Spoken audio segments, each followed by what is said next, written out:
अस्सलाम वालेकुम, welcome back to my channel Taraf Khan vlogs. I hope मेरी प्यारी प्यारी यूट्यूब फैमिली बिल्कुल ठीक ठाक होगी। अल्लाह का शुक्र है मैं भी बिल्कुल ठीक हूँ। तो जनाब, ईद के पहले 2 दिन तो मैं बिल्कुल भी व्लॉग अपलोड नहीं कर सकी क्योंकि टाइम ही नहीं मिला, मसरूफियत बहुत ज़्यादा थी।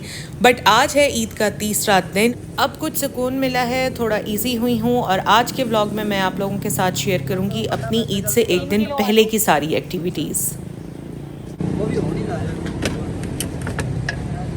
ਇਹਨੂੰ ਇੱਥੇ ਚਲਾਉਣਾ ਠੀਕ ਹੈ ਥੋੜਾ ਗੌਰ ਨਾਲ ਵੇਖੀ ਇੱਕ ਵਾਰੀ ਹੋਰ ਇਹਨੂੰ ਨੱਪ ਦੇ ਬਲਬ ਨੂੰ सिर्फ ईद से एक दिन पहले की ही नहीं बल्कि ईद के पहले दिन और दूसरे दिन की भी सारी एक्टिविटीज़ मैं आपके साथ शेयर करूँगी। कुर्बानी कैसे हुई, क्या क्या बनाया, दावतें कैसे हुई, इंशाल्लाह सब कल के व्लॉग में आप लोगों के साथ शेयर करूँगी। सो आप लोगों ने टच में रहना है। ਉਹ ਕਿਲੋ ਟਮਾਟਰ ਕਰ ਉਸ ਤੋਂ ਬਾਅਦ ਉਹ ਕਿਲੋ ਖੀਰੇ ਪਾ ਦੇ ईद से एक दिन पहले मेरी पूरी कोशिश होती है कि जितनी भी बेसिक सब्जियां होती हैं ना, जो मसाले में डलनी होती हैं, वो सारी मैं लेकर रख लूँ। क्योंकि हमारे यहाँ कुछ इस तरह का सिस्टम है कि जब भी बकर ईद आती है तो एक हफ्ते तक गोश्त वाली शॉप्स तो ऑब्वियसली बंद होती ही होती हैं, लेकिन इसके साथ साथ सब्ज़ी वाली शॉप्स भी पूरे एक हफ्ते के लिए बंद हो जाती हैं।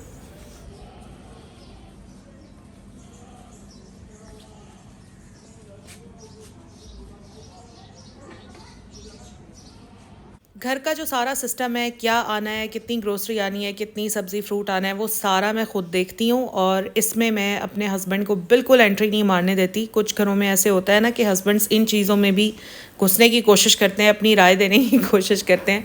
तो अगर मेरे हस्बैंड घुसने की कभी कभी ट्राई करते हैं, वैसे अगर घुसने की कोशिश करते हैं तो मैं वहीं स्टॉप कर देती हूँ और उन्हें बता देती हूँ कि दैट इज़ योर लिमिट, इससे आगे आपने नहीं आना, ये मेरा काम है, इसमें आप एंटर ना हो, ये मुझे करने दें। मुझे पता है मैंने कितनी ग्रोसरी करनी है, मुझे पता है मैंने कितना फ्रूट, कितनी सब्ज़ी लेनी है।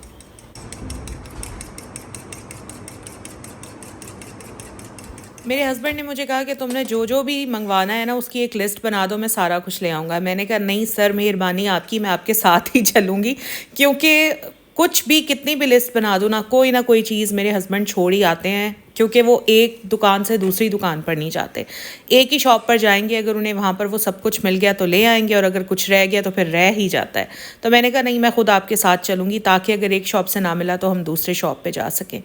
यहाँ पर बस मैं सारा सामान लेकर अभी घर आई ही थी। आते ही मेरा बेटा मेरे इंतज़ार में बैठा हुआ था कि मामा बस मुझे सैंडविच बना दें। तो बस आते ही फटाफट झटपट मैंने उसके लिए चिकन सैंडविचेस बनाए हैं, साथ में 2 कबाब भी मैंने उसको फ्राई कर दिए थे। इतना वो खाता नहीं है, बस मैंने बना दिए थे क्योंकि मेरे हस्बैंड भी साथ ही बैठे थे।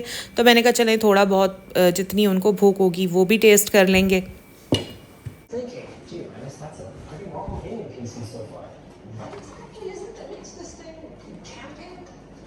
यहाँ पर बस बेटे को सैंडविचेस दिए हैं और उसके बाद मैं लग गई थी जनाब बस अपने कामों में। सबसे पहले तो मैंने पतीला उठाकर रखा है चूल्हे पर, साथ में मेरी जो सफाई वाली हेल्पर है वो सफाइयाँ कर रही थी, क्योंकि मुझे बिल्कुल अच्छी तरह आइडिया था कि ईद वाला दिन गुजरना है हमारा बहुत बिजी, उस दिन हमारी कुर्बानी भी है, तो सफाइयों का तो बिल्कुल भी टाइम नहीं मिलेगा।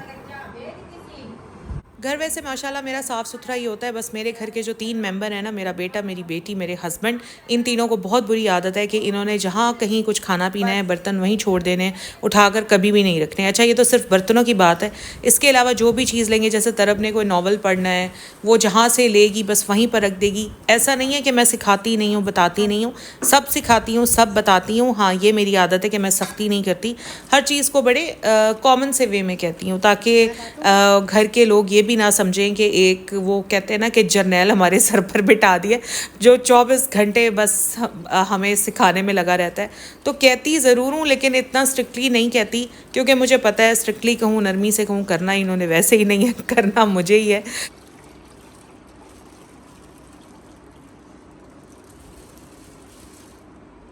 हस्बैंड का मुझे पता ही है, उनकी हमेशा से यही आदत है। सो उनको सिखाने या बताने पर मैं अपना टाइम वेस्ट नहीं करती। हाँ, अपने बच्चों को बताने पर, सिखाने पर ज़ाहिर है थोड़ी बहुत कोशिश करती हूँ, लेकिन बच्चे जब बड़े हो रहे होते हैं ना, जब ग्रोइंग एज में होते हैं, तो माँ की ज़्यादा सख्ती या ज़्यादा बातें बच्चे भी बर्दाश्त नहीं करते। सो मैं बड़ा सोच समझ कर हर चीज़ करती हूँ।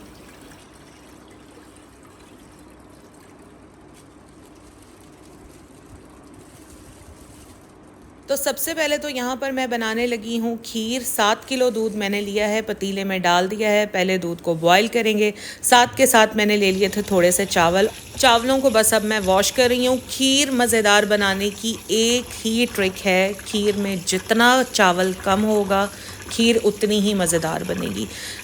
दूध को ज़्यादा से ज़्यादा कढ़ाना होता है, चावल कम से कम डालना होता है, चीनी मुनासिब रखनी होती है और मज़ेदार सी खीर हमारी तैयार हो जाती है।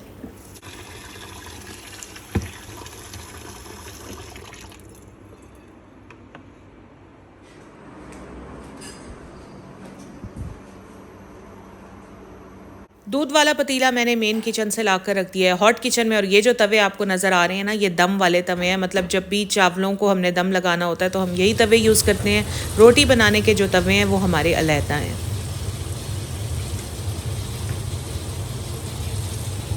बकर ईद पर वैसे तो डिशेस ज़ाहिर है कि मटन ही की बननी थी, क्योंकि हमने कुर्बानी में बकरे किए थे। एक मेरा बकरा था, एक मेरे हस्बैंड का था। लेकिन ये होता है हमेशा कि मैं पहले ही ना चिकन लेकर रख देती हूँ, क्योंकि एक तो मेरे ख़ुद के बच्चे नहीं खाते मटन या बीफ, दूसरा कुछ मेहमान भी ऐसे आ जाते हैं जो मटन या बीफ नहीं खाते। तो लेकिन इस बार मुझसे एक मिस्टेक ये हो गई कि मैं पहले से चिकन लेकर नहीं रख सकी थी। अब जब मैं ईद से एक दिन पहले चिकन लेने के लिए गई हूँ तो हमारे एरिया में कोई एक सिंगल चिकन की शॉप पर भी मुझे चिकन नहीं मिला था, क्योंकि सुबह सुबह सबके पास अवेलेबल था, लेकिन मैं थोड़ा लेट निकली थी। जब तक मैं निकली तो चिकन सारा ख़त्म हो चुका था। तो अब मेरा प्लान ये था कि ईद वाले दिन मैं KNN का ले लूँगी, कढ़ाई कट ले लूँगी या बोटी कट ले लूँगी और फिर मैं वही बना लूँगी, सिर्फ उन मेहमानों के लिए जो मटन या बीफ को अवॉइड करते हैं।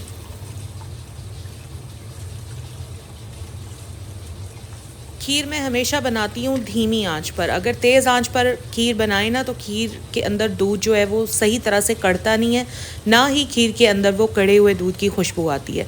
तो खीर जब भी बनाएं हमेशा धीमी आंच पर बनाएं। तो इसलिए मुझे खीर बनाने में काफ़ी टाइम लग जाता है और मेरी पूरी कोशिश थी, क्योंकि 10 बजे चली जाती है यहाँ पर गैस, बल्कि 9:30 बजे ही गैस चली जाती है।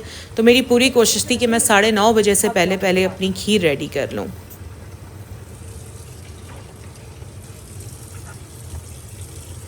सब्ज़ी के साथ साथ मैंने फ़्रूट भी ले लिया था। फ़्रूट की भी मज़ेदार सी एक कहानी सुन लें। यहाँ पर एक बहुत बड़ी फ़्रूट की शॉप है, हम लोग फ़्रूट अपना वहीं से लेते हैं। अच्छा, फ़्रूट लेने के लिए गए ना तो उन्होंने डिस्प्ले में जो फ़्रूट लगाया हुआ था वो इतना ख़राब, इतना गंदा फ़्रूट था। तो मेरे हस्बैंड ने गिला दिया कि यार ईद आने वाली है और आप लोगों ने इतना गंदा फ़्रूट लगाया हुआ है। तो वो कहता कि खान साहब आप 1 मिनट ठहरें, और वो हस्बैंड को ना पीछे ले गया और पीछे कोई ताज़ा फ्रूट की बहारें लगी हुई थी। मतलब लोगों की ये बेईमानियाँ ना समझ में नहीं आती। अल्लाह ताला का पता नहीं डर ख़त्म हो गया है। ज़ाहिर है अल्लाह ताला का खौफ ही नहीं रहा है। डिस्प्ले में सारा गंदा फ्रूट लगाया हुआ था और जिन लोगों ने हर हाल में लेना था वो वही गंदा फ्रूट लेकर जा रहे थे। खैर मेहरबानी है जी उन साहब की कि वो मेरे हस्बैंड को पीछे ले गए। वहाँ सारा ताज़ा फ्रेश फ्रूट रखा हुआ था, तो मेरे हस्बैंड ने फिर वहीं से सारा फ्रूट उठाया। अनवर एटॉल मेरा फेवरेट आम है। अनवर एटॉल और सफ़ेद चौंसा, ये दोनों मुझे बेहद पसंद हैं। डाइटिंग की वजह से मैं नहीं खा रही हूँ आम, लेकिन जिस दिन बहुत दिल करता है तो एक आम मैं खा लेती हूँ। यहाँ पर बस अनवर एटॉल मैंने अपने हस्बैंड को कहा था कि मेरे लिए ज़रूर ले लें, तो वो कहते कि पूरी पेटी तो मिली नहीं, हाफ़ पेटी मिल गई थी, तो वो मैंने तुम्हारे लिए ले ली है। बाकी साथ में सिंदड़ी आम लिया था, वो बच्चों के लिए शेक बनता है तो मैं उसमें डाल लेती हूँ। अच्छा, सफ़ेद चौंसा आने में अभी थोड़े से दिन है, तो मैं थोड़े से खुले होते हैं तरफ के कपड़े। समिया को तो ऐसे होते हैं जैसे साइज़ ही सेम है बिल्कुल। ढेर सारी ताज़ा हरी मिर्चें मैंने ले ली थी, और मुझे तो भाई हरी मिर्चें बहुत पसंद है। मुझे हरी मिर्च, अदरक, काली मिर्च, ये 3 चीज़ें मेरी फेवरेट है। मैं कहती हूँ कुछ ना डला हुआ खाने में, बस ये 3 चीज़ें डली हुई हूँ, मुझे हर डिश, हर रेसिपी अच्छी लगती है। और मटन जो हम बनाते हैं ना, वैसे मटन के साथ अगर इंसाफ करना है तो मटन फिर काली मिर्च, हरी मिर्च और अदरक में पका हुआ होना चाहिए। शामी कबाब मैंने चिकन के बनाए थे, आप लोगों के साथ सारा मैंने शेयर भी किया था, और यहाँ पर इस तरह से मैंने फ्रीज़ कर लिए थे। बस अब मैं इनको ज़िप-लॉक बैग्स में पैक कर रही हूँ ताकि फ्रीज़र में मेरी जो स्पेस है वो ज़्यादा कवर ना हो। इस तरह से मैं पहले फ्रीज़ कर लेती हूँ, और जब ये हार्ड हो जाते हैं तो फिर इन्हें ज़िप-लॉक बैग्स में पैक करके फ्रीज़ कर देती हूँ।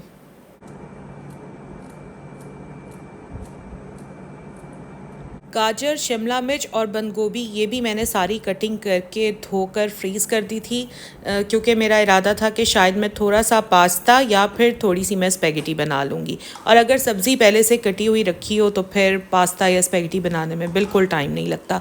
खीर मेरी हो चुकी है रेडी। अभी मैं इन्हें शिफ्ट कर रही हूँ बोल में और डिश में। अभी मैं इस पर गार्निश नहीं करूँगी, बस मैं इस तरह से डालकर इनको रैपिंग शीट से रैप करके फ्रिज में रख दूँगी।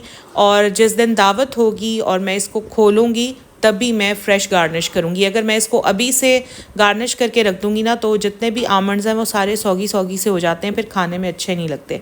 अगर फ्रेश गार्निश करें तो वो क्रिस्पी क्रिस्पी से होते हैं और बहुत अच्छे लगते हैं।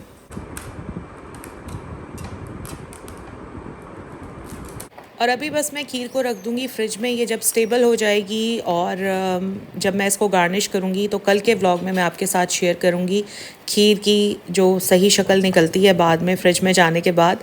और बस ये मेरा आज का व्लॉग था। ये सारी एक्टिविटीज़ थी जो ईद से एक दिन पहले की थी। इंशाल्लाह कल के व्लॉग में ईद के पहले दिन की और दूसरे दिन की सारी एक्टिविटीज़ और कुर्बानी वो सब आपके साथ शेयर करूँगी। अगर आज का व्लॉग आप सबको अच्छा लगा है तो प्लीज़ मेरे व्लॉग को लाइक ज़रूर करें। अगर आप मेरे चैनल पर फर्स्ट टाइम आएँ तो मेरे चैनल को सब्सक्राइब भी कर लें। इंस्टाग्राम हैंडल मैं डाल रही हूँ डिस्क्रिप्शन में, वहाँ मुझे फॉलो कर लें। अपना ख्याल रखें जी। अल्लाह हाफ़िज़।